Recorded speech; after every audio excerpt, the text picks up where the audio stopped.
Assalamu alaikum dear students. As you know that I am Sumair Arsalan, I am lecturer in English. Today I am going to tell you about some important phrasal verbs. First one is take after. Take after एक phrasal verb है, इसको आपने जहन में रखना है. Take after का मतलब होता है मुशाहबत रखना, शक्ल का मिलना या मुशाहबत रखना. Take after का मतलब होता है मुशाहबत रखना या मुशाबे होना.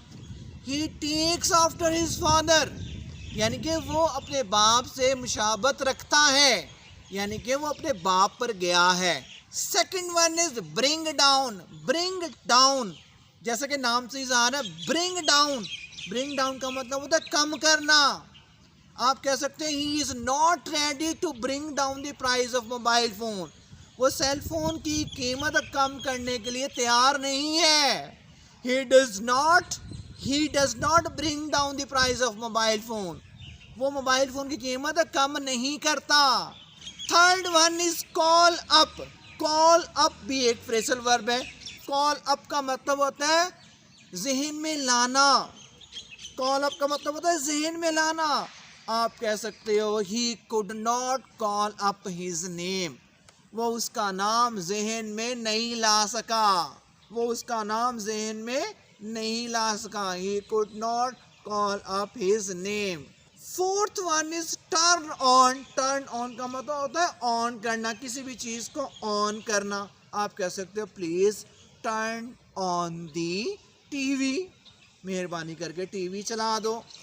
Fifth one is turn off. Turn off का मतलब होता है बंद कर देना. Please turn of the TV.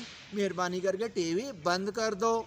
Sixth one is turn up. Turn up का मतलब होता है ज़ाहिर होना, नमूदार होना या आना. आप कह सकते हो he always turns up late in the class. वो हमेशा क्लास में देर से आता है. वो हमेशा क्लास में देर से नमूदार होता है, यानी कि वो हमेशा क्लास में देर से आता है.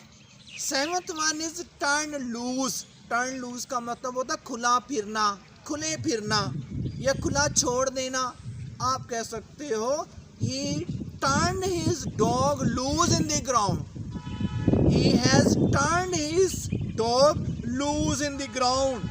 उसने अपने कुत्ते को मैदान में खुला छोड़ दिया. He has turned his dog loose in the ground. उसने अपने कुत्ते को खुला मैदान में छोड़ दिया. Eighth one is pass away. Pass away का मतलब होता है इंतकाल कर जाना, मर जाना. आप कह सकते हो yesterday he passed away. कल उसका इंतकाल हो गया, यानी कि कल उसकी डेथ हो गई. Last one is kick the bucket. Kick the bucket का मतलब होता है इंतकाल कर जाना. इसका मतलब ये होता है इंतकाल कर जाना. ये एक ईडियम है kick the bucket. Kick the bucket एक ईडियम, बाकी सारे फ्रेजल वर्ब्स थे. किक द बकेट का मतलब होता है इंतकाल कर जाना या फोत हो जाना. आप कह सकते हो yesterday the patient kicked the bucket. कल मरीज़ इंतकाल कर गया या कल मरीज़ का इंतकाल हो गया या कल मरीज़ फोत हो गया. आई होप कि आपको मेरे लेक्चर की समझ आ गई होगी. Wish you best of luck. God bless you. अल्लाह हाफिज़.